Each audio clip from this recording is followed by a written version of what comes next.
டாடா, பிர்லா போன்ற மாபெரும் கார்ப்பரேட் சாம்ராஜ்யங்களின் கதைகளுக்கு இணையாக தென் தமிழகத்தில் உதித்த மருத்துவர் என் சேதுராமன் 1943ஆம் ஆண்டு ஏப்ரல் 6ஆம் தேதி மதுரை மாவட்டம் மேலூர் வட்டத்தில் உள்ள வரப்பூர் என்ற மிக சாதாரண கிராமத்தில் ஒரு எளிய விவசாய குடும்பத்தில் பிறந்தவர். கிராமப்புறங்களில் போதிய மருத்துவ வசதி இல்லாததால் மக்கள் அவதிப்படுவதைக் கண்டு தான் ஒரு சிறந்த மருத்துவர் ஆக வேண்டும் என்ற லட்சியத்தை இளமையிலேயே வளர்த்துக் கொண்டவர். டாக்டர் என் சேதுராமன் தன்னுடைய பள்ளி படிப்பை முடித்துவிட்டு உயர்கல்விக்காக மதுரை நகருக்குள் கால் பதித்தவர். 1969ஆம் ஆண்டு மதுரை மருத்துவக் கல்லூரியில் படித்து சிறந்த மாணவருக்கான, அதாவது பெஸ்ட் அவுட்கோயிங் ஸ்டூடெண்டாக உயரிய டாக்டர் CKP மேனன் தங்கப் பதக்கத்தை வெல்கிறார். சென்னை பல்கலைக்கழக அளவில் முதலிடம் பிடித்தவர். MS பொது அறுவை சிகிச்சைக்கான முதுகலை பட்டத்தை மதுரை பல்கலைக்கழகத்திலேயே பகிர்ந்து டாக்டர் வடமலையான் தங்கப் பதக்கத்தையும் வெல்கிறார். MCH சிறுநீரகவியல் உயர் சிறப்பு படிப்புக்காக சென்னை பல்கலைக்கழகத்தில் பயின்று மாநில அளவில் முதலிடம் பெற்று தென் தமிழகத்தின் மிகச்சிறந்த சிறுநீரக சிறப்பு மருத்துவராக, அதாவது யூரோலஜிஸ்டாக மதுரையில் தன்னுடைய மருத்துவ பயணத்தை தொடங்குகிறார்.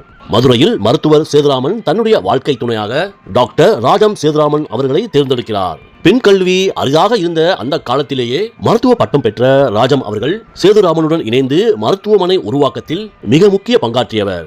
இந்த தம்பதியர்களுக்கு ரமேஷ், பிரதீபா மற்றும் குருசங்கர் என 3 பிள்ளைகள் பிறந்தனர். மருத்துவர் என் சேதுராமன் அவர்கள் ஒரு மாபெரும் மருத்துவ பேரரசை உருவாக்குவதற்கு முன்னால் மதுரையில் மிக சாதாரண வாடகை கட்டிடத்தில் தன்னுடைய முதல் கிளினிக்கையும், அதைத் தொடர்ந்து மருத்துவமனை நிதி தேவைக்காக முதல் ஹோட்டலையும் தொடங்கினார். மருத்துவர் என் சேதுராமன் தன்னுடைய மருத்துவ படிப்பை முடித்த பிறகு மதுரை முனிச்சாலை சாலையில் உள்ள ஒரு வாடகை கட்டிடத்தில் தன்னுடைய முதல் கிளினிக்கை தொடங்கினார். இது மதுரை சர்ஜிக்கல் கிளினிக் என்ற பெயரில் வெறும் 60 படுக்கை வசதிகளோடு ஆரம்பிக்கப்பட்டது. தொடக்கத்தில் இந்த கிளினிக்கில் பொது அறுவை சிகிச்சை மற்றும் சிறுநீரகவியல் ஆகிய 2 துறைகள் மட்டுமே செயல்பட்டன. இந்த சிறிய கிளினிக்கை மருத்துவமனையாக விரிவாக்க தினசரி பணப்புழக்கம் தேவைப்பட்டதால் மதுரை மாட்டுத்தாவணி, அண்ணாநகர் மற்றும் மதுரையின் முக்கிய பகுதிகளில் ஸ்ரீ மீனாட்சி பவன் என்ற பெயரில் உணவக தொழிலை ஆரம்பித்தார். சுத்தமான சைவ உணவுகளை மலிவான விலையில் மக்களுக்கு வழங்குவதன் மூலம் அதில் கிடைத்த தினசரி வருவாயை அப்படியே தன்னுடைய மருத்துவமனை கனவிற்கான அடித்தளமாக மாற்றினார். 1985ஆம் ஆண்டு SR அறக்கட்டளையை நிறுவி அதன் கீழ் 1990ஆம் ஆண்டு வெறும் 90 படுக்கைகளோடு மீனாட்சி மிஷின் மருத்துவமனையை தொடங்கினார் மருத்துவர் என் சேதுராமன்.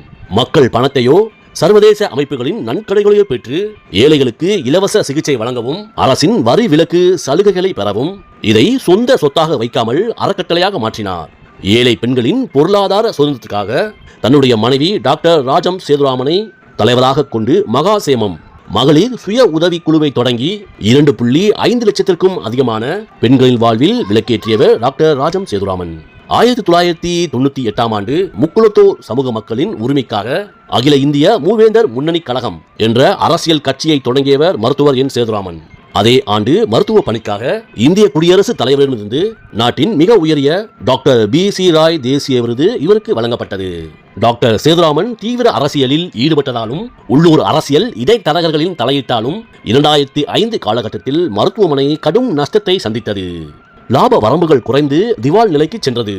அதே சமயத்தில் வெளிநாட்டிற்கு படிக்க செல்லவிருந்த டாக்டர் சேதுராமனின் இளைய மகன் டாக்டர் குருசங்கர் தந்தையின் துயரம் கண்டு தன்னுடைய 25வது வயதில் மருத்துவமனையின் மேனேஜிங் டெஸ்டிங் பொறுப்பை ஏற்கிறார். குருசங்கர் ஒரு மருத்துவர் என்பதோடு IIM மற்றும் ஹார்வர்ட் பிசினஸ் ஸ்கூல் ஆகியவற்றில் மருத்துவ மேலாண்மை படித்தவர். டாக்டர் குருசங்கர் மருத்துவமனைக்குள் நுழைந்ததும் முதல் வேலையாக அரசியல்வாதிகளின் தலையீட்டை அப்புறப்படுத்தினார். தேவையற்ற நிதி கசிவுகளை தடுத்து வெறும் 250 படுக்கைகளாக இருந்த மருத்துவமனையை 1000 படுக்கைகள் கொண்ட பல்லாயிரம் கோடி மதிப்புள்ள மாபெரும் கார்ப்பரேட் பேரரசாக மாற்றி காட்டியவர் டாக்டர் குருசங்கர். அதன் தொடர்ச்சியாக 2016ஆம் ஆண்டு மருத்துவமனையின் அதிகாரப்பூர்வ தலைவராக பொறுப்பேற்கிறார். அதே சமயத்தில் மூத்த மகன் பொறியாளர் ரமேஷ் சேதுராமன் மற்றும் மகள் டாக்டர் பிரதீபா ஆகியோர் தங்களுக்கு சம உரிமை கோரியபோது குடும்பத்திற்குள் கடுமையான விரிசல் விழ ஆரம்பித்தது. 2011-12 நீதிமன்ற ஆவணங்களின்படி தந்தை உயிரோடு இருக்கும் போதே மூத்த மகன் ரமேஷ் மற்றும் மகள் பிரதீபா ஆகியோர் போலியாக பவர் ஆஃப் அட்டர்னி தயாரித்து அதிகாரத்தை கைப்பற்ற முயன்றதாக தந்தை மருத்துவர் சேதுராமன் மற்றும் தாய் டாக்டர் ராஜம் சேதுராமன் ஆகியோரே சென்னை சைதாப்பேட்டை காவல் நிலையத்தில் புகார் அளித்தனர். இதன் விளைவாக 2011 பிப்ரவரி 17 அன்று ரமேஷ் சேதுராமன் அறக்கட்டளையிலிருந்து முழுமையாக நீக்கப்படுகிறார். இதன் தொடர்ச்சியாக 2012ஆம் ஆண்டு தன்னை நீக்கியதற்கு எதிராக ரமேஷ் நீதிமன்றம் செல்கிறார். ஆனால் ரமேஷ் சேதுராமன் கீழ் நீதிமன்றத்தில் தனக்கு இடைக்கால தடை மறுக்கப்பட்ட விவகாரத்தை மறைத்து மற்றொரு நீதிமன்றத்தில் தனக்கு சாதகமான உத்தரவை பெறுகிறார். இந்த ஆவண மறைப்பை கண்டுபிடித்த சென்னை உயர் நீதிமன்ற மதுரை கிளை நீதிமன்றத்தை ஏமாற்றியதற்காக ரமேஷ் சேதுராமனுக்கு ரூபாய் 1 லட்சம் அபராதம் விதித்தது. மேலும் மருத்துவமனைக்குள் புகுந்து ஊழியர்களை மிரட்டிய விவகாரத்தில் மேலூர் நீதிமன்றம் ரமேஷ் பிரதீபா மீது பின்னையில் வர முடியாத பிடிவாரண்டையும் பிறப்பித்தது.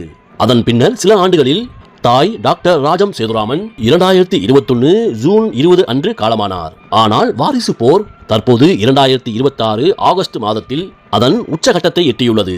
பழைய ஆவண மோசடி மற்றும் அத்துமீறல் குற்றச்சாட்டுகளின் சட்ட ரீதியான தொடர்ச்சியாக சென்னை சைதாப்பேட்டை போலீசாரால் மூத்த மகன் ரமேஷ் சேதுராமன் அண்மையில் கைது செய்யப்பட்டு சிறையில் அடைக்கப்பட்டார். தன்னுடைய அண்ணன் கைதானதை அடுத்து மகள் டாக்டர் பிரதீபா சேதுராமன் ஊடகங்களுக்கு பரபரப்பான பேட்டிகளை அளித்தார். பல்லாயிரக்கணக்கான கோடி சத்துக்களை தனியாக அனுபவிக்க தற்போதைய தலைவர் தம்பி டாக்டர் குருசங்கர் தங்களையும் தங்களது குடும்பத்தினரையும் லாரி ஏற்றி திட்டமிட்ட விபத்து மூலம் கொலை செய்ய முயற்சிப்பதாக பகிரங்கமாக குற்றம் சாட்டியுள்ளார். டாக்டர் பிரதீபாவும் ரமேஷும் இணைந்து இந்திய பிரதமர் மற்றும் குடியரசுத் தலைவருக்கு அவசர மனு ஒன்றை அனுப்பியுள்ளனர். அதில் மீனாட்சி மிஷன் மருத்துவமனை அறக்கட்டளையான எஸ்ஆர் டிரஸ்டில் பெருமளவு நிதி முறைகேடுகளும் வெளிநாட்டு பண பரிமாற்ற மோசடிகளும் நடப்பதாக கூறி மீனாட்சி மிஷன் மருத்துவமனையை மத்திய அரசே நேரடியாக IAS அதிகாரிகளை நியமித்து கையகப்படுத்த வேண்டும் என்று கோரியுள்ளனர். ஆனால் மத்திய அரசு இதில் இந்த விவகாரத்தில் நேரடியாக தலையிட முடியாது என்பது சட்ட வல்லுநர்களுக்கு மட்டுமே தெரிந்த உண்மையாகும். மருத்துவர் சேதுராமனின் இளைய மகனான டாக்டர் குருசங்கர் மருத்துவமனை மற்றும் அறக்கட்டளையின் தலைவராக ஆண்டுக்கு 350 கோடி வரை அதிகபட்சமாக 500 கோடி வரை வருவாய் ஈட்டும் சாம்ராஜ்யத்தின் முழு நிதி மற்றும் அதிகார கட்டுப்பாட்டோடு மாதாந்திர ஊதியம் மற்றும் சொத்துக்களோடு மிக வலுவான பொருளாதார நிலையில் உள்ளார். மருத்துவர் என் சேதுராமனின் மூத்த மகனான ரமேஷ் சேதுராமன் மருத்துவமனையிலிருந்து நீக்கப்பட்டாலும் தந்தை சேதுராமன் தொடங்கிய பூர்வீக பங்குகளை கொண்டு Meenakshi hotels and entertainment private limited நிறுவனத்தின் மேனேஜிங் டைரக்டராகவும் தனிப்பட்ட பவர் அறக்கட்டளை மூலமும் வருவாய் ஈட்டி வருகிறார். மருத்துவர் சேதுராமனின் ஒரே மகளான பிரதீபா ஒரு தகுதி வாய்ந்த மருத்துவராக தன்னுடைய சொந்த மருத்துவ பயிற்சி மற்றும் பூர்வீக குடும்ப சொத்துக்களின் பங்குகள் மூலம் தனிப்பட்ட வருமானம் பெற்று வருகிறார்.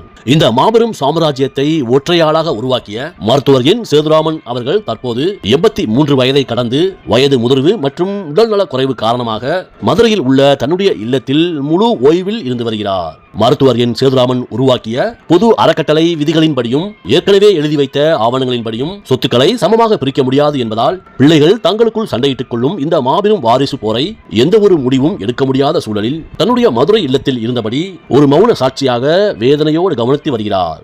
பூர்வீக சொத்து என்று எதுவும் இல்லாத எளிய குடும்பங்களில் பிள்ளைகள் தங்களுடைய வாழ்வாதாரத்துக்காக ஒருவரை ஒருவர் சார்ந்து அன்போடு வாழ்கிறார்கள். ஆனால் சொத்துக்கள் குவியும் போது அதுவே அந்த பாச பிணைப்பை அறுக்கும் கத்தியாக மாறிவிடுகிறது. பணம் பாதாளம் வரை பாயும் என்பார்கள். அது பெற்ற பிள்ளைகளுக்கிடையே உள்ள பாசத்தையும் ஒரு தந்தை தன்னுடைய ஆயுள் முழுவதும் ரத்தமும் சதையுமாக உழைத்து உருவாக்கிய சொத்துகளுக்காக பிள்ளைகளே பெற்ற தாய் தந்தையரையே பகையாக மாற்றிவிடுகிறது.